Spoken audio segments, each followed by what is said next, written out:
ꯃꯌꯥꯝꯅ ꯄꯥꯝꯅꯕ film industry ꯀꯌꯥꯅꯤ ꯑꯗꯨꯕꯨ ꯃꯁꯤꯗ ꯂꯩꯔꯤꯕ ꯑꯐꯥꯎꯕ ꯕꯣꯂꯤꯋꯨꯗꯀꯤ ꯃꯤꯁꯛꯁꯤꯡꯁꯤꯒꯤ ꯄꯨꯟꯁꯤꯁꯦ ꯀꯌꯥꯃꯨꯛ ꯌꯥꯝꯅ ꯑꯣꯏꯗꯕꯅꯣ ꯃꯈꯣꯏꯅ ꯏꯟꯇꯔꯅꯦꯠꯇ ꯎꯠꯂꯤꯕ ꯎꯍꯜꯂꯤꯕ ꯃꯌꯥꯝꯁꯦ ꯀꯌꯥꯃꯨꯛ ꯌꯥꯝꯅ ꯆꯨꯝꯕꯅꯣ ꯁꯣꯁꯤꯌꯦꯜ ꯃꯤꯗꯤꯌꯥꯒꯤ ꯑꯩꯈꯣꯏꯒꯤ ꯄꯩꯁꯥ ꯄꯤꯔꯕ ꯚꯤꯗꯤꯑꯣ ꯅꯝꯕꯒꯤ ꯆꯠꯅꯕꯤ ꯄꯣꯁ ꯄꯦꯗ ꯑꯗꯨꯗꯒꯤꯗꯤ ꯄꯄꯥꯔꯥꯖꯤ ꯄꯦꯗ ꯄꯣꯗꯀꯥꯁ ꯀꯥꯏꯅ ꯌꯨꯇ꯭ꯌꯨꯕꯇ ꯐꯪꯍꯜꯂꯤꯕ ꯚꯤꯗꯤꯑꯣꯁꯤꯡꯁꯤꯅ ꯐꯦꯃꯤꯂꯤ ꯍꯥꯏꯕꯁꯤꯕꯨ ꯄ꯭ꯔꯣꯃꯣꯠ ꯇꯧꯔꯛꯄꯅꯤ ꯄꯕ꯭ꯂꯤꯛ ꯏꯟꯇꯔꯦꯁ ꯍꯥꯞꯍꯟꯕꯅꯦꯕ ꯑꯗꯨꯒ ꯕꯣꯛꯁ ꯑꯣꯐꯤꯁꯅꯒ ꯑꯩꯈꯣꯏꯗ ꯎꯠꯂꯤꯕ ꯔꯦꯇꯤꯡ ꯃꯁꯤꯗꯁꯨ ꯑꯣꯏꯗꯕ ꯀꯌꯥ ꯑꯃꯗꯤ ꯂꯩꯔꯤꯕꯅꯤ ꯑꯗꯨꯝꯁꯨ ꯊꯦꯡꯅꯕꯤꯔꯝꯃꯒꯅꯤ ꯕꯣꯂꯤꯋꯨꯗꯀꯤ ꯑꯐꯥꯎꯕꯤ ꯑꯦꯛꯇꯔꯁꯤꯡ ꯃꯈꯣꯏꯅ ꯆꯠꯂꯨꯕ ꯃꯐꯝ ꯈꯨꯗꯤꯡꯗ ꯑꯩꯈꯣꯏꯒꯤ ꯄꯦꯞꯁ ꯍꯥꯏꯗꯅ ꯄꯄꯥꯔꯥꯖꯤ ꯆꯥꯕꯨꯟ ꯑꯃꯅ ꯑꯩꯈꯣꯏꯒꯤ ꯃꯈꯨꯠꯇ ꯀꯦꯃꯦꯔꯥ ꯄꯥꯏꯗꯨꯅ ꯃꯈꯣꯏꯒꯤ ꯃꯇꯨꯡ ꯏꯟꯅꯕ ꯎꯔꯝꯒꯅꯤ ꯊꯦꯡꯂꯕ ꯅꯨꯡꯗꯥꯡ ꯄꯨꯡ 12 ꯇꯥꯔꯕ ꯃꯇꯝꯗꯨꯗ ꯏꯌꯥꯔꯄꯣꯔꯠꯇ ꯂꯥꯛꯄ ꯑꯣꯏꯒꯦꯔꯥ ꯅꯨꯡꯊꯤꯜꯗ ꯖꯤꯝ ꯁꯥꯟꯅꯕꯗ ꯒꯤ ꯊꯣꯛꯂꯛꯄ ꯑꯣꯏꯒꯦꯔꯥ ꯃꯈꯣꯏꯒꯤ ꯄꯤꯛꯆꯔ ꯂꯧꯍꯧꯅꯕ ꯍꯥꯏꯗꯅ ꯂꯩꯔꯝꯗꯕ ꯑꯃꯠꯇ ꯂꯩꯇꯦ ꯀꯩꯊꯦꯜꯗ ꯑꯦꯟꯁꯥꯡ ꯅꯥꯄꯤ ꯂꯩꯐꯝꯗ ꯑꯣꯏꯒꯦꯔꯥ ꯑꯗꯨꯒꯤ ꯁꯣꯏꯗꯅꯒ ꯊꯦꯡꯅꯔꯤꯔꯥ ꯈꯪꯗꯦꯕꯀꯣ ꯄꯦꯞꯁ ꯑꯗꯨꯃꯛ ꯑꯩꯈꯣꯏꯒꯤ ꯃꯐꯝ ꯑꯗꯨꯗ ꯂꯩꯔꯝꯒꯅꯤ ꯃꯁꯤꯗꯤ ꯇꯣꯛꯈ꯭ꯔꯣ ꯃꯈꯣꯏꯗꯨ ꯑꯇꯥꯡꯕ ꯒꯥꯔꯤꯒꯤ ꯃꯍꯨꯠꯇ ꯑꯣꯇꯣ ꯔꯤꯛꯁꯣ ꯑꯃꯗ ꯇꯣꯡꯉꯒ ꯂꯥꯛꯄ ꯌꯥꯎꯔꯒꯗꯤ ꯃꯗꯨꯅꯒ ꯍꯦꯗꯂꯥꯏꯟ ꯑꯣꯏꯗꯅ ꯄꯥꯎ ꯆꯦꯗꯒ ꯌꯥꯎꯔꯛꯀꯅꯤ ꯑꯗꯨꯕꯨ ꯅꯣꯔꯃꯦꯜ ꯑꯣꯏꯕ ꯑꯩꯈꯣꯏ ꯅꯈꯣꯏ ꯈꯛ ꯅꯠꯇꯅ ꯍꯥꯏꯇꯥꯔꯦ ꯆꯨꯝꯅ ꯃꯤꯌꯥꯝꯅ ꯉꯥꯡꯅꯕ ꯃꯤꯁꯛ ꯑꯃꯕꯨꯗꯤ ꯑꯗꯨꯒꯨꯝꯂꯕ ꯊꯧꯗꯣꯛꯇꯣ ꯊꯦꯡꯅꯗꯦꯕ ꯅꯣꯔꯃꯦꯜ ꯑꯣꯏꯕ ꯃꯤꯁꯛ ꯈꯛꯀꯤ ꯋꯥ ꯅꯠꯇꯅ ꯌꯨꯇ꯭ꯌꯨꯕꯇ ꯊꯕꯛ ꯇꯧꯔꯤꯕ ꯀꯣꯟꯇꯦꯟꯠ ꯀ꯭ꯔꯤꯌꯦꯇꯔꯁ ꯀꯌꯥ ꯑꯃ ꯂꯩꯔꯤꯕ ꯐꯤꯜꯝ ꯁ꯭ꯇꯥꯔꯗ ꯐꯥꯎꯕꯗ ꯑꯩꯈꯣꯏꯒꯤ ꯄꯦꯞꯁꯅ ꯌꯥꯎꯕ ꯉꯝꯗꯕ ꯂꯩꯔꯤꯕ ꯅꯥꯀꯟ ꯑꯃꯔꯣꯝꯗꯅ ꯑꯩꯈꯣꯏꯅ ꯃꯁꯛ ꯐꯥꯎꯕꯗ ꯈꯪꯗꯕ ꯃꯤꯑꯣꯏ ꯀꯌꯥ ꯑꯃ ꯄꯦꯞꯁ ꯔꯥꯖꯤꯅ ꯍꯟꯖꯟ ꯅ꯭ꯌꯨꯁꯇ ꯊꯥꯗꯣꯔꯛꯄꯅꯤ ꯈꯪꯗꯦ ꯄꯥꯎꯗ ꯑꯗꯨꯒꯤ ꯁꯣꯁꯤꯌꯦꯜ ꯃꯤꯗꯤꯌꯥꯗ ꯃꯌꯥꯝ ꯑꯃ ꯎꯠꯂꯤ ꯍꯥꯏꯕ ꯇꯥꯔꯦ ꯃꯗꯨꯅ ꯁꯨꯛꯐꯥꯎ ꯐꯥꯎꯗꯕ ꯃꯤ ꯑꯃ ꯐꯥꯎꯕꯗ ꯑꯩꯈꯣꯏꯒꯤ ꯃꯤꯅ ꯃꯁꯛ ꯈꯪꯅꯔꯛꯄꯒꯤ ꯃꯔꯝ ꯑꯃ ꯑꯣꯏꯍꯜꯂꯤ ꯇꯁꯦꯡꯅ ꯍꯥꯏꯔꯕꯗ ꯃꯈꯣꯏꯕꯨ ꯅꯝꯗꯅ ꯐꯥꯎꯍꯟꯕꯅꯤ ꯁꯦꯂꯦꯕ꯭ꯔꯤꯇꯤꯁꯤꯡꯁꯤꯒꯤ ꯑꯔꯪ ꯑꯔꯥꯛꯀꯤ ꯄꯨꯟꯁꯤ ꯀꯌꯥꯃꯨꯛ ꯌꯥꯝꯅ ꯑꯆꯨꯝꯕ ꯑꯣꯏꯕꯅꯣ ꯅꯠꯇ꯭ꯔꯒꯅ ꯑꯣꯏꯗꯕꯅꯣ ꯍꯥꯏꯕꯗꯣ ꯄꯨꯟꯅ ꯈꯪꯃꯤꯟꯅꯔꯁꯤ ꯉꯁꯤꯒꯤ ꯚꯤꯗꯤꯑꯣꯁꯤꯗ ꯑꯩꯈꯣꯏꯅ ꯄꯄꯥꯔꯥꯖꯤ ꯍꯥꯏꯕ ꯋꯥꯍꯩꯁꯦ ꯁꯤꯖꯤꯟꯅꯔꯤꯕ ꯃꯁꯤꯒꯤ ꯑꯔꯊꯗꯤ ꯂꯩꯔꯤꯕꯅꯤ ꯃꯌꯥꯝꯅ ꯍꯦꯟꯅ ꯈꯪꯕꯤꯔꯝꯒꯅꯤ ꯃꯤꯑꯣꯏꯕꯨ ꯑꯃꯗꯤ ꯊꯥꯛ ꯋꯥꯡꯕ ꯃꯤꯑꯣꯏꯒꯤ ꯐꯣꯇꯣ ꯀꯥꯞꯄ ꯑꯗꯨꯕꯨ ꯈꯪꯅꯔꯤ ꯄꯄꯥꯔꯥꯖꯤ ꯍꯥꯏꯔꯤꯕ ꯋꯥꯍꯩꯁꯤ ꯑꯩꯈꯣꯏꯒꯤ ꯄ꯭ꯂꯨꯔꯦꯜ ꯑꯣꯏ ꯍꯥꯏꯕ ꯇꯥꯔꯦꯀꯣ ꯃꯥꯒꯤ ꯁꯤꯡꯒꯨꯂꯔ ꯐꯣꯔꯝꯗꯤ ꯄꯄꯥꯔꯥꯖꯨ ꯍꯥꯏꯕꯅꯦꯕ ꯃꯍꯥꯛꯇꯨ ꯀꯥꯏꯗꯒꯤ ꯍꯧꯔꯛꯄꯅꯣ ꯍꯥꯏꯕꯗꯨꯁꯨ ꯈꯪꯕꯗ ꯅꯨꯡꯉꯥꯏꯒꯅꯤ ꯈꯟꯖꯩ 1960ꯗ ꯏꯇꯥꯂꯤꯌꯟ ꯐꯤꯜꯝ ꯑꯃ ꯔꯤꯂꯤꯁ ꯇꯧꯔꯛꯈꯤ ꯃꯃꯤꯡꯅ ꯂꯥ ꯗꯣꯜꯁ ꯚꯤꯇꯥ ꯀꯧꯏ ꯍꯥꯏꯔꯤꯕ ꯐꯤꯜꯝꯁꯤꯗ ꯁꯥꯏꯗ ꯀꯦꯔꯦꯛꯇꯔ ꯑꯃꯁꯨ ꯌꯥꯎꯔꯤ ꯃꯤꯡꯅ ꯄꯄꯥꯔꯣꯖꯣ ꯀꯧꯏ ꯃꯥꯒꯤ ꯃꯑꯣꯡ ꯃꯇꯧꯗꯣ ꯃꯗꯨ ꯍꯩꯅꯗꯦꯕ ꯑꯦꯅꯣꯌꯤꯡ ꯑꯣꯏꯌꯦꯕ ꯑꯗꯨꯕꯨ ꯀꯤꯕ ꯈꯪꯗꯕ ꯔꯤꯄꯣꯔꯇꯔꯅꯦꯕ ꯁꯦꯂꯦꯕ꯭ꯔꯤꯇꯤꯁ ꯀꯦꯞꯆꯔꯕꯨ ꯇꯧꯒꯅꯤ ꯍꯥꯏꯔꯒ ꯑꯩꯈꯣꯏꯒꯤ ꯉꯝꯅꯕ ꯆꯣꯡꯁꯜꯂꯒ ꯇꯧꯕ ꯉꯝꯕꯗꯣ ꯑꯣꯏꯌꯦꯕ ꯁꯤꯕ ꯀꯤꯗꯕ ꯔꯤꯄꯣꯔꯇꯔꯅꯦꯕ ꯐꯤꯜꯝꯗꯕꯨ ꯅꯝꯂꯤꯕ ꯗꯤꯔꯦꯛꯇꯔꯅ ꯑꯩꯈꯣꯏꯒꯤ ꯑꯣꯇꯣꯕꯥꯏꯑꯣꯒ꯭ꯔꯥꯐꯤꯗ ꯍꯥꯏꯔꯛꯈꯤꯕ ꯃꯍꯥꯛꯅ ꯄꯄꯥꯔꯥꯖꯣ ꯍꯥꯏꯗꯅ ꯀꯔꯤꯒꯤ ꯊꯣꯛꯍꯟꯈꯤꯕꯅꯣ ꯍꯥꯏꯗꯅ ꯍꯥꯏꯔꯤꯕ ꯋꯥꯍꯩꯁꯦ ꯃꯁꯤ ꯏꯇꯥꯂꯤꯌꯟ ꯁ꯭ꯂꯦꯡ ꯋꯥꯔꯗꯅꯦꯕ ꯑꯥꯔꯊ꯭ꯔꯗꯤ ꯑꯆꯧꯕ ꯑꯌꯦꯠꯄ ꯀꯥꯡ ꯍꯥꯏꯕ ꯇꯥꯔꯦ ꯃꯣꯁꯀꯤꯇꯣ ꯍꯥꯏꯕꯅꯤꯀꯣ ꯃꯍꯥꯛꯅ ꯍꯥꯏꯕꯗ ꯔꯤꯄꯣꯔꯇꯔ ꯑꯗꯨꯒꯤ ꯃꯑꯣꯡ ꯃꯇꯧꯗꯨ ꯌꯦꯡꯕꯗ ꯍꯥꯏꯔꯤꯕ ꯑꯩꯈꯣꯏꯒꯤ ꯃꯤꯡꯁꯦ ꯌꯥꯝꯅ ꯆꯥꯟꯅꯈꯤꯕ ꯍꯥꯏꯕ ꯇꯥꯔꯦ ꯀꯥꯡ ꯑꯃꯒꯨꯝꯅ ꯅꯥꯀꯣꯡ ꯃꯌꯥꯗ ꯉꯪꯗꯨꯅ ꯑꯃꯨꯛ ꯆꯤꯛꯄ ꯑꯃꯨꯛ ꯆꯌꯦꯠꯅꯕ ꯇꯧꯋꯦꯕ ꯔꯤꯄꯣꯔꯇꯔ ꯑꯗꯨꯁꯨ ꯑꯗꯨꯒꯨꯝꯅ ꯇꯧꯋꯤ 1961ꯗ ꯑꯩꯈꯣꯏꯒꯤ ꯇꯥꯏꯝ ꯃꯦꯒꯥꯖꯤꯟꯗ ꯑꯥꯔꯇꯤꯀꯜ ꯑꯃ ꯄꯄꯥꯔꯥꯖꯤꯒꯤ ꯃꯇꯥꯡꯗ ꯏꯔꯛꯈꯤ ꯃꯗꯨꯗꯒꯤ ꯄꯄꯥꯔꯥꯖꯣ ꯍꯥꯏꯔꯤꯕ ꯋꯥꯔꯗꯁꯤꯗꯒꯤ ꯄꯄꯥꯔꯥꯖꯤ ꯍꯥꯏꯕꯁꯤꯅ ꯍꯦꯟꯅ ꯈꯪꯅꯕ ꯍꯦꯟꯈꯤꯕ ꯃꯇꯝꯗꯨꯗ ꯑꯩꯈꯣꯏꯒꯤ ꯄꯄꯥꯔꯥꯖꯤꯁꯦ ꯃꯕꯨꯛ ꯂꯥꯝꯅꯕ ꯂꯝꯕꯣꯏ ꯃꯄꯨꯜꯅꯤ ꯍꯥꯏꯗꯅ ꯀꯧꯈꯤ ꯍꯥꯏꯕ ꯇꯥꯔꯦꯀꯣ ꯃꯁꯤ ꯍꯥꯏꯕꯒꯤ ꯃꯔꯝ ꯑꯃꯁꯨ ꯂꯩꯔꯤꯕ ꯃꯗꯨꯗꯤ ꯃꯇꯝꯗꯨꯗ ꯄꯄꯥꯔꯥꯖꯤ ꯀꯜꯆꯔꯁꯦ ꯃꯈꯣꯏꯒꯤ ꯃꯑꯣꯡꯗꯨꯒꯤꯗꯃꯛꯇ ꯆꯠꯅꯔꯝꯈꯤ ꯍꯥꯏꯕ ꯇꯥꯔꯦ ꯑꯗꯨꯝꯅ ꯈꯪꯅꯔꯝꯈꯤ ꯑꯗꯨꯒ ꯂꯣꯟꯅ ꯊꯨꯞꯅ ꯁꯦꯂꯦꯕ꯭ꯔꯤꯇꯤ ꯑꯃꯒꯤ ꯄꯔꯃꯤꯁꯟ ꯌꯥꯎꯗꯅ ꯄ꯭ꯔꯥꯏꯚꯦꯁꯤ ꯍꯥꯏꯕ ꯑꯃꯁꯨ ꯂꯩꯇꯅ ꯀꯥꯞꯄꯤꯕ ꯃꯐꯝ ꯈꯨꯗꯤꯡꯗ ꯃꯈꯣꯏꯒꯤ ꯇꯨꯡ ꯏꯟꯅꯗꯨꯅ ꯂꯩꯌꯦꯕ ꯄꯤꯛꯆꯔ ꯑꯗꯨꯕꯨ ꯐꯪꯅꯕꯒꯤꯗꯃꯛꯇ 1997ꯗ ꯄ꯭ꯔꯤꯟꯁꯦꯁ ꯗꯥꯏꯅꯥꯒꯤ ꯀꯥꯔ ꯑꯦꯛꯁꯤꯗꯦꯟꯠꯁꯨ ꯊꯣꯛꯈꯤꯕ ꯃꯗꯨꯗ ꯃꯍꯥꯛ ꯂꯩꯈꯤꯗꯦꯕ ꯍꯥꯏꯔꯤꯕ ꯄꯥꯎꯁꯦ ꯄ꯭ꯔꯤꯊꯤꯕꯤ ꯄꯨꯝꯕꯗ ꯑꯩꯈꯣꯏꯒꯤ ꯁꯟꯗꯣꯛꯍꯟꯈꯤꯕꯅꯦꯕ ꯃꯗꯨꯒꯤ ꯑꯆꯧꯕ ꯃꯔꯝꯁꯨ ꯄꯄꯥꯔꯥꯖꯤꯅꯅꯤ ꯍꯥꯏꯕ ꯂꯩꯔꯤ ꯅꯨꯡꯗꯥꯡꯗꯨꯗ ꯃꯥꯒꯤ ꯀꯥꯔ ꯃꯅꯤꯡꯗ ꯏꯀꯥꯏ ꯈꯪꯗꯕ ꯄꯄꯥꯔꯥꯖꯤ ꯀꯥꯔ ꯑꯩꯈꯣꯏꯒꯤ ꯀꯥꯔ ꯈꯔ ꯏꯟꯅꯔꯛꯈꯤ ꯍꯥꯏꯕ ꯇꯥꯔꯦꯀꯣ ꯃꯗꯨꯗꯒꯤ ꯅꯥꯟꯊꯣꯛꯅꯕ ꯍꯥꯏꯗꯅ ꯃꯈꯣꯏꯒꯤ ꯒꯥꯔꯤꯗꯨ ꯀꯟꯈꯠꯂꯛꯈꯤꯕ ꯃꯗꯨꯅ ꯃꯔꯝ ꯑꯣꯏꯔꯒ ꯇꯅꯦꯜꯗ ꯆꯪꯕꯗ ꯄꯤꯂꯔꯗ ꯊꯣꯝꯗꯨꯅ ꯊꯣꯛꯈꯤꯕ ꯑꯦꯛꯁꯤꯗꯦꯟꯠꯅꯦꯕ ꯑꯗꯨꯒꯨꯝꯂꯕ ꯊꯧꯗꯣꯛꯇꯨꯅ ꯄꯄꯥꯔꯥꯖꯤꯒꯤ ꯂꯩꯐꯝ ꯊꯣꯛꯄ ꯕꯥꯎꯟꯗꯔꯤꯒꯤ ꯃꯇꯥꯡꯗ ꯋꯥꯍꯪ ꯍꯪꯅꯔꯛꯈꯤ ꯑꯗꯨꯕꯨ ꯏꯟꯗꯤꯌꯥꯗꯒꯤ 1990ꯒꯤ ꯃꯇꯝꯗ ꯄꯄꯥꯔꯥꯖꯤꯒꯤ ꯆꯠꯅꯕꯤꯁꯦ ꯍꯧꯔꯛꯄꯗ ꯉꯥꯏꯔꯤꯕꯅꯤ 1991ꯗ ꯏꯀꯣꯅꯣꯃꯤꯛꯀꯤ ꯂꯤꯕꯔꯦꯂꯥꯏꯖꯦꯁꯟꯒ ꯂꯣꯏꯅꯅ ꯏꯟꯇꯔꯅꯦꯁꯅꯦꯜ ꯕ꯭ꯔꯥꯟꯒ ꯄꯟꯗꯨꯅ ꯑꯩꯈꯣꯏꯒꯤ ꯇꯦꯕ꯭ꯂꯣꯏꯗ ꯍꯥꯏꯔꯤꯕ ꯀꯜꯆꯔꯁꯤꯁꯨ ꯏꯟꯗꯤꯌꯥꯗ ꯌꯧꯔꯛꯈꯤꯕ ꯂꯩꯔꯤꯕ ꯃꯦꯒꯥꯖꯤꯟ ꯀꯌꯥ ꯍꯥꯏꯕꯗꯤ ꯑꯩꯈꯣꯏꯒꯤ ꯁ꯭ꯇꯥꯔꯗꯁꯠ ꯃꯤꯗ ꯗꯦ ꯕꯣꯝꯕꯦ ꯇꯥꯏꯝꯁ ꯑꯗꯒꯤ PS3ꯅꯆꯤꯡꯕ ꯃꯦꯒꯥꯖꯤꯟ ꯁꯛꯈꯪꯅꯔꯛꯄꯗ ꯍꯧꯔꯛꯈꯤꯕꯅꯦꯕ ꯌꯣꯒꯦꯟ ꯁꯥꯍꯥ ꯍꯥꯏꯔꯤꯕ ꯃꯤꯁꯛꯁꯤꯅ इंडियागी कोई अहानबा पपाराजीनी हाइना रखिबनी मतमदुगी ओइना इंटरनेट अगदी सोशल मीडिया हाबसे लेरम नत्रीब ममांगी ओरिनी अदुना पैप्स की बिजनेस खुतो कोई यामना लाइब अमा ओइरमखि मिसक अमगी मसाना खंगदना कापा फोटो अखोइना कैंडिड का हाइनाबदुनी अदुगुमलबा फोटो अमा कना अमतना ममांगदा उद्रिबा हाइबा तारे अदुगुम मैगजीन अमदा टैब्लोइड्सता योले मियामनसु मदुदा यामना नुंगाइजाबा हाइबदु ओइ सोशल मीडिया से लेतबा मरमना अफावबा मिसकसिंगी पुंसी कमायना तौए कमायना लेबनो हाइबा खंगदे अदुना अचंबा मियोइसिंगना अचाव सांगसिंग कोइगी फिल्म एक्टर कमदौना लेरमगनी हाइबगी खौरांगबदु पोकनरमखि मखोइना युमदा कमायना ले कमायना मतम लेले अदुना मसिगी चटनबी अमा लेरखिबनेब अदुबु ngasi सोशल मीडिया हाइबसिना लाकपदगी हाइबा तारे पुमनम कोइगी मखदांग ओंथोइ हाइबा तारे हौजिकता पपाराजीना सेलिब्रिटी मसादगी पैसा लौरगा फोटो कापीरे खंगदबा सारगा फोटो कापहनबगी चटनबीदो लेरिए अखोइगी हानदी तुमिना कापदो हौजिकना पैसा पीरगा खंगदबा सारा नंबदो फागी हाइजन बनदेको पपाराजी कयाना वफमसा हाइरिबनिको असिगुमनबा चटनबीसिना अमुक अनि थोकना लेरकनियो अमना सो कॉल्ड सेलिब्रिटी सिंग हाइबदी मसाना पब्लिक ओइबा पाप मसादुबु उथोकसनबगीदमक्ता पैप्स पु नेक तुन कौ अतोप्पा मना असंगबा सेलिब्रिटी ओइरिबा पब्लिसिटी की दरकार तादबा कांगबुनी मखोदी फोटो काफनबदा पैसा पीरोइदबा कांगबुनी मखोइगिदी पब्लिक ना येंगे हाइबगी डिमांड लेब लोना कैंडिड पिक्चर येंगनिंगबगी अदुमना पैप्स नसु लोना कापा लेब हाइरिबा कैटेगरी सिददी शाहरुख खान आमिर खान विराट कोहली अमदी अरिबा फिल्म एक्टर्स करीना सैफ नचिंगबा मियोइसिंगसि चल्ली इंटरव्यू अमदा मानव मंगलानी हाइरखिब मसिगी रेशियोसी 30-70 की ओइबनी हाइदर हाइरी अदुबो अखोइना खंजबदा असेंबगी रेशियोसी 90 केन की ओइगनी खल्ली हाइबदी 90% सिना अदुमना सोशल मीडिया दा न्यूज़ दा टीवी दा सेलिब्रिटी सिंगी मरमदा मखोइगी पेड प्रमोशन तवे सासनबा एक बोली तसेंगबना 10% खक्तमक नीबा अचुंबा अदुगा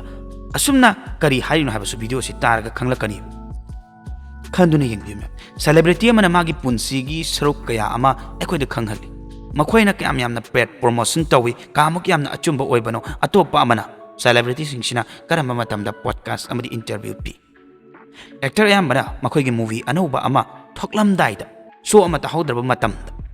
हेना पॉडकास्ट सरुक यारकनी अदुगा सोशल मीडिया दा बॉलीवुड की सेलिब्रिटी सिंगी पोस्ट अमदी वीडियो अदुम थागलकलिबसिसु कमायना मयामना खंगदोकपदा अखोइगी अवाबा हाइबदु ओइगनीबा अदो मखोइना थागलिबा पोस्ट अयामबदी PR अमदी PR हाबदी पेड प्रमोशन हाइबको पैसा पीरगा तहनबा गाक्तनेबा हिरम कयामदा असुमना पेड तौइ हाबगी प्रूफ सु फंगलबनेबा इंस्टेंट बॉलीवुड हाइरिबा इंस्टाग्राम की पेज चाही अनि लीदबा फोटो अमा थागलकी मदुदा कैप्शन ओइनसु इ मसिगी पिक्चर सी दिव्या खोसला कुमार की अखोइगी हंदक्ता रिलीज तौखिबा बिहाइंड द सीन नि हाइदना थागलकीबने अदुबु मसिदा असोइबम हाइबा तारगदी महांगना सोइदना वाहिसिंदु सेलिब्रिटी अदुना थारकबा वाहिदुमा कॉपी तौरगा पेस्ट तौदुना थागलकपा ओइरमकी कोनबदी सेमदोखिको अदुना अदोमसु खंगबियो असुमना पोस्ट का थागलकपसा PR तौरगा नाक्तनेबा थर्सडे अमदी फ्राइडे खुदिंगी हाइबा तारे अनौबा मूवी सिनेमा हॉल दा रिलीज तौबा मतमदा ट्विटर दा हाना मदुबु हैशटैग तौदुना मियामना खंगनबा हाइदना ट्रेंडिंग ओहले हैशटैग तुदा नंबुबु मतमदा मूवी दुगी मतांगदा थागत वहाई कया अमसु हाइबा यावरमगनी समना हाइरबदा मूवी अदुगी मतांगदा ट्वीट तौरिबा सिंगना हैशटैग सिजनरगा मदुगी मूवी दु नुंगाइदौ माली यंगनिंग हाइबना चिंगबा कया अमा हाइरकदोइनी हाइबा तारेको चमनना हाइबा कया अमनिको थेंगनबा यावगनीबा वाहिदुसु चप मानबदा मदु करिगिनो हाइबाबु थागलबा सिंगदो ओइदबा गाक्तनीबा मदुगी अकाउंट सिंगदो PR कंपनी की ओइने थंबनीबा मदुगी फिल्म सिंगदो नुंगाइते हाइबा नत्तेबा हाइजनिंगबदी यामना फजबसु यावरिबनीबको डिटेल ओइने येंगबदा पेड अकाउंट सिंगदुगी मरक्ता सपना हाइदना अकाउंट अमसु लेई महाकी अकाउंट दा चंगलगा महाकना ट्वीट तोरंबा मयाम अमा थेंगनरमगनी 4 जून दा महाकना hashtag the narrative on TOI की मतांगदा टाइम ऑफ इंडिया बु प्रमोट तौबु ओइना ट्वीट तौखि अदुबु नुमितुमक्तदा ABP न्यूज़ पुसु प्रमोट तौबु ओइ अमुकसु TOI काउंटिंग डे की अदुमना कोइगी महाकना तोंगान मूवी की नि खंगदे कंपनी की नि खंगदे अदुम प्रमोट तौबा थेंगनगनी मखोइगी PR अकाउंट सा PR कंपनी ना हैंडल तौबना हैक ꯌꯦꯡꯕꯗꯁꯨ ꯃꯈꯣꯏꯒꯤꯁꯦ ꯄꯩꯁꯥꯅ ꯂꯩꯔꯒ ꯇꯧꯕꯅꯤ ꯍꯥꯏꯕ ꯈꯪꯕꯤꯒꯅꯤ ꯑꯁꯤꯒꯨꯝꯂꯕ ꯑꯦꯀꯥꯎꯟꯠ ꯑꯃꯗꯒꯤꯁꯨ ꯑꯩꯈꯣꯏꯒꯤ BJPꯕꯨ ꯚꯣꯠ ꯇꯧꯅꯕ ꯀꯣꯡꯒ꯭ꯔꯦꯁ ꯑꯃꯗꯤ ꯑꯩꯈꯣꯏꯒꯤ ꯀꯦꯖꯔꯤꯋꯥꯜꯕꯨꯁꯨ ꯚꯣꯠ ꯇꯧꯍꯟꯅꯕ ꯊꯥꯒꯠꯂꯛꯈꯤꯕꯅꯦꯕ ꯑꯗꯨꯁꯨ ꯊꯪꯅꯅ ꯑꯩꯈꯣꯏꯒꯤ ꯇ꯭ꯋꯤꯠ ꯇꯧꯔꯝꯕ ꯑꯣꯏꯒꯅꯤ ꯀꯅꯥꯝꯇꯅ ꯑꯗꯨꯃꯥꯏꯅꯁꯨ ꯑꯩꯈꯣꯏꯒꯤ ꯅꯣꯡꯃꯗ ꯊꯪꯅ ꯄꯥꯔꯇꯤ ꯑꯅꯤꯃꯛꯀꯤ ꯚꯣꯠ ꯈꯣꯝꯗꯣꯏꯗꯣ ꯃꯁꯤꯅ ꯇꯥꯛꯄꯗꯤ ꯃꯁꯤꯒꯤ ꯀꯝꯄꯅꯤꯁꯤꯅ ꯃꯈꯣꯏꯒꯤ ꯀꯣꯟꯇ꯭ꯔꯦꯛꯁꯦ ꯇꯣꯉꯥꯟꯕ ꯄꯣꯂꯤꯇꯤꯀꯦꯜ ꯄꯥꯔꯇꯤꯁꯤꯡꯒꯤꯁꯨ ꯑꯩꯈꯣꯏꯒꯤ ꯂꯩꯅꯩ ꯃꯔꯤ ꯂꯩꯅꯩ ꯍꯥꯏꯗꯅ ꯌꯥꯝ ꯂꯥꯏꯅ ꯈꯪꯂꯤꯕ ꯍꯥꯏꯔꯤꯕ ꯀꯝꯄꯅꯤꯁꯤꯡꯁꯤꯒꯤ ꯑꯐꯥꯎꯕ ꯃꯤꯇꯝꯅ ꯁꯛꯈꯪꯂꯕ ꯃꯤꯑꯣꯏꯁꯤꯡꯅꯁꯨ ꯍꯦꯟꯅ ꯁꯤꯖꯤꯟꯅꯩꯕ ꯑꯦꯅꯤ PR ꯑꯦꯀꯥꯎꯟꯠ ꯑꯃꯗ ꯆꯪꯉꯨꯕ ꯃꯇꯝꯗ ꯃꯈꯣꯏꯒꯤ ꯄ꯭ꯔꯣꯐꯥꯏꯜꯁꯨ ꯃꯤ ꯑꯇꯣꯞꯄ ꯑꯃꯍꯦꯛꯇꯒꯤ ꯍꯥꯞꯆꯤꯜꯂꯒ ꯁꯦꯝꯃꯛꯄ ꯑꯣꯏꯌꯦꯕ ꯍꯧꯖꯤꯛꯀꯥꯟꯗꯤ ꯄꯦꯗ ꯄ꯭ꯔꯣꯃꯣꯁꯟ PRꯗꯒꯤ ꯍꯦꯟꯗꯣꯛꯇꯅ ꯑꯅꯧꯕ ꯅꯤꯌꯣꯝ ꯑꯃꯁꯨ ꯑꯩꯈꯣꯏꯒꯤ ꯆꯠꯅꯔꯛꯑꯕꯅꯤ ꯃꯗꯨꯗꯤ ꯀꯣꯔꯄꯣꯔꯦꯠ ꯕꯨꯀꯤꯡ ꯍꯥꯏꯕꯁꯤꯅꯤ ꯃꯁꯤꯅ ꯑꯃꯨꯛ ꯀꯔꯤꯒꯨꯝꯕ ꯄ꯭ꯔꯣꯗ꯭ꯌꯨꯁꯔꯅ ꯐꯤꯜꯝ ꯑꯃ ꯕꯨꯛ ꯇꯧꯕ ꯃꯇꯝꯗ ꯀꯝꯄꯅꯤ ꯑꯃꯗꯤ ꯀꯣꯔꯄꯣꯔꯦꯠꯇ ꯌꯦꯡꯊꯣꯛꯈꯤꯕ ꯃꯇꯝꯗ ꯃꯗꯨꯗꯒꯤ ꯄ꯭ꯔꯣꯃꯣꯁꯅꯦꯜ ꯑꯦꯛꯇꯤꯚꯤꯇꯤꯁ ꯑꯗꯨꯒꯤ ꯑꯦꯝꯄ꯭ꯂꯣꯌꯤꯁ ꯑꯃꯗꯤ ꯀ꯭ꯂꯥꯏꯟꯠ ꯑꯦꯟꯇꯔꯇꯦꯟꯃꯦꯟꯠꯅꯤ ꯍꯥꯏꯒꯅꯤꯕ ꯑꯗꯨꯕꯨ ꯑꯁꯦꯡꯕꯒꯤꯗꯤ ꯃꯈꯣꯏꯅ ꯇꯧꯔꯤꯕꯗꯣ ꯐꯤꯜꯝ ꯑꯗꯨꯕꯨ ꯍꯦꯟꯅ ꯃꯤꯌꯥꯝꯅ ꯈꯪꯅꯅꯕ ꯌꯦꯡꯍꯟꯅꯤꯡꯅꯕ ꯇꯧꯔꯤꯕꯅꯤ ꯐꯤल्म रिलीज तौद्रिंगेगी ममांगदा टिकेट अयाम्ब खरा लेहनगनीब फिल्म दो हाउस होल्ड ओइरे हाइदना मयामना खन्नब मियामना फिल्म दो येंगनिंगबा मानहन्नबा हाइदना अतोपा मियामना सो अखोइगी फिल्म सिदी येंगनिंग हे येंगुसी हायनबा सिनबनेब आर्टिकल अमगी मतुंग इन हाइबदा फैमिली एंटरटेनमेंट बॉलीवुड फिल्म अमा 2023 दा रिलीज तौकी मदुदा 200 मिलियन टिंकी कॉर्पोरेट बुकिंग तौबदा मसी खक्तन नतन 2023 अरोइबदा फिल्म अनि अमगसो अखोइगी रिलीज तौरके हाइबा तारेको मदुदसु 700 मिलियन स्टिंग दुना कॉर्पोरेट बुकिंग तौकीबनी बुकिंग दो हाउसफुल ओइख्रा हाइबदी उटलेबा अदुबु येंगु मतमदना होलदा इहांग हांगंग लेरमकी फिल्म रिलीज तौबदा अदुमना सिनबा तारगदी बॉक्स ऑफिस कलेक्शन न उटलिबा रेटिंग तौरिबा अदुना कमायना चुमदोइनो असेंबा फिल्म दुगी परफॉर्मेंस दुना कमाइन तौरंगनी न्यूज़ 24 की आर्टिकल की मतुंग इन सेल्फ बुकिंग हाइबा अमा लयेबा मसीदा मसागी कोगी मरनाई पैसा पिजेदुना फिल्म दुगी बॉक्स ऑफिस नंबर यामना उनबगी दमक्ता कॉर्पोरेट बुकिंग हारिबसिदना फिल्म स्टारना ब्रांड मरीदगिना कोगी मंगा फावदा पुंदुना कंपनी सिंगदुदा टिकेट तो लेनबा हाइजगनी एम्प्लॉई सिंगदुदा कोगी टिकेट तो योंथोगा बॉक्स ऑफिस की नंबर हैंगल हनबनी हाइदना हाइरी मसीना ताकलिदी फिल्म की हाइप से असिंग बनतीबा सेलिब्रिटी की हाइप अवोइबा नतीबा बॉक्स ऑफिस यावना असेंगबा अमत लेरमती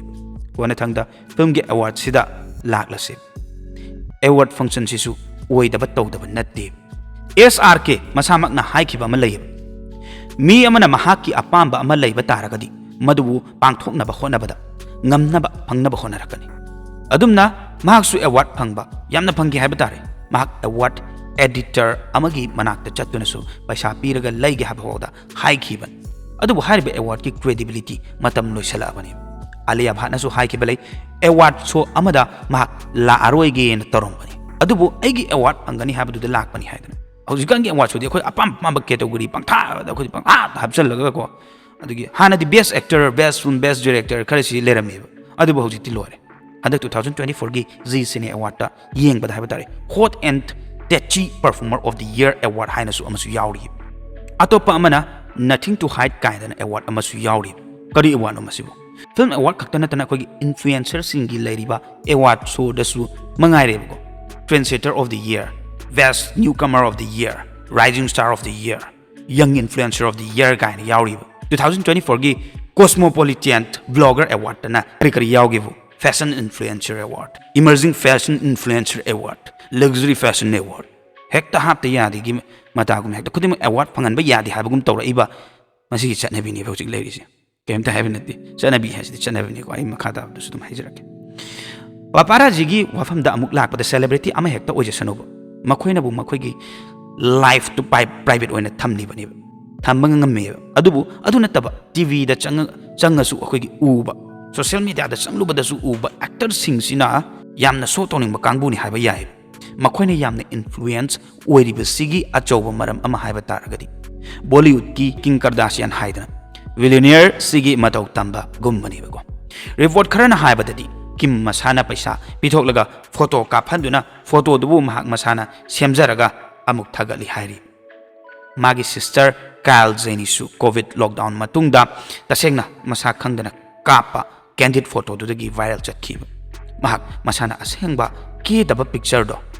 uthokpa ngamkhidi aduna madugi hek next day da haibadare ogi sasana ba candid picture ama kaphanduna thorakhiba सासनब मयामसिगी मरक्ता तसेंगना पेप्सपु यानिंग्द्रबा पेलबा एक्टर अमदी सेलिब्रिटी क्या अमसु लेतबा नते मिगी रूमदा चंगदुना पब्लिक ओइथोअंबा कयानी खरा अमदी अदुमना तौदनबा हाइदना स्ट्रिक्ट एक्शन लौखतसै samna harabada Katrina amadi Vicky gi luhongba panba yai ko luhongba sida lakliba kaya photo amadi videos amta namba yahandi masak khangdaba mathong manam khangdaba peps changhandi drone ga urabadi madubu shot down to handi makhoi gi photos amadi videos launaba gi damakta Hollywood ga yamna akhoi gi yam hai singna makhoi dagi ngak thoknaba season ba samna harabada Vions kind of singer makhoi Oz ki camera sing dagi akhoi gi masabu blog tawraga masak uhandana ba haidana scrap ama mangakta nekta yaleba makhoi na tawriba mayam asina asamba mioi dadi kamyam effect oi haiba khangdriba makhoi na harauba mai pakpa amadi makhoi na tholakpa uraga makhoi gum oina ba haidana akhoi gi mamai mamit semdokpa tawdaba natteba mayam na su ubiramlani Angelina Jolie मानबने हाइदना नुपी अमना surgery मथंग मथंग तोरपदा हौजिति येंगबा फाव याद्रेबा मसक्तो मानब ओंतोरपदनी को अदो असेंग बनति हाइनदि high अदुबु तसेंगना surgery तौबा कया अमा लैरि मखोइना पामिबा आइडियल दुबु येंगजरगा महाकुमना अखोइगी मालहनगे हाइदुना तौबा साथी साथी बा कयानेबा यस की फैन अमदि महाकी बर्थडे दा उनबा फंगदि हाइदना मसा मतुंदा मै थादोक चकीबा इंडस्ट्री असिना मसे सेमदोक खौदबा तारगदि मियामनसु फिल्म हाइबसिदगी इंटरेस्ट सोइदना मांगथरकनी अदुबु नुंगाई नुंगाई हायरगा येंगुरगा नुंगाइतबा ओइरमदि लखतपा यादबा एक्टर हंजिन हंजिन पुथुरादि मसाना येंगनक्तबा ताबनि मयामनसु खंजिनबियो मदुदि फिल्म येंगदुना नुंगाइ थोउ याय अदुबु सेलिब्रिटी की सासनबा संसार सिददि अदुंगी मतम मांगहंदुना लेबेगनो करिमता कानबा फंगोय मसिनी ngasi war heba taragadi ado palamgi oyu manipur ogi oyu adugi ama ogi oyu sumbasi leitaba nate ado wari ni sidi khang fact tu ne ba sidi asengba potu ne ba ado masana tabani aije pauna bani haidana masida ida ngasagi pfs ka season to to ma ado paparaji ga tawriba mayam do ado maina tawdraga sumi masagi phaujar ba ji phauja do leira bu dum phaujar raktorumni phaujar roi do phau roi do ni ado bu ngasagi khotnaraga leiriba aina pam sarkhana jo heba do aina pamba pot ama phangnaba honagi dum torokani dum phangkani hedo mai todana akoi every celebrity leiriba ko not only celebrity akoi gi director leiriba the music director leiriba the cinematographer mam leiridana si aina phauge ge phauba yaba nati magi hona zaman duna yogadabani aina pamba pot to phangena honarabadi nongmadi sungso sedana phangani haibani do kadoi phangoi dinu badu adu natabidu tongan ba aije phauna bani mayamna phawrena khannabani habagi wari duni bang sasida lai aina phana phawo director ama oiring khallase bai ado aina film do akogi mayamna yengbada nungai to film am puthoro ekta kaino ma flop chat film puthoro kana yeng do flop chat film kana yeng do ino yengi ba duni film ai phajaba du di adum yeng ta bani phajaba po du dim tana ta bani aduni kaino tasing haining idi mai to na celebrity oigera the actor oigera any khuding mag na haije ado sini koi aseng ba hitar ka diko aduna adum aseng ba haini aidi matung ta badasu adum aseng ba adum haini oidaba to husu yaroi aduga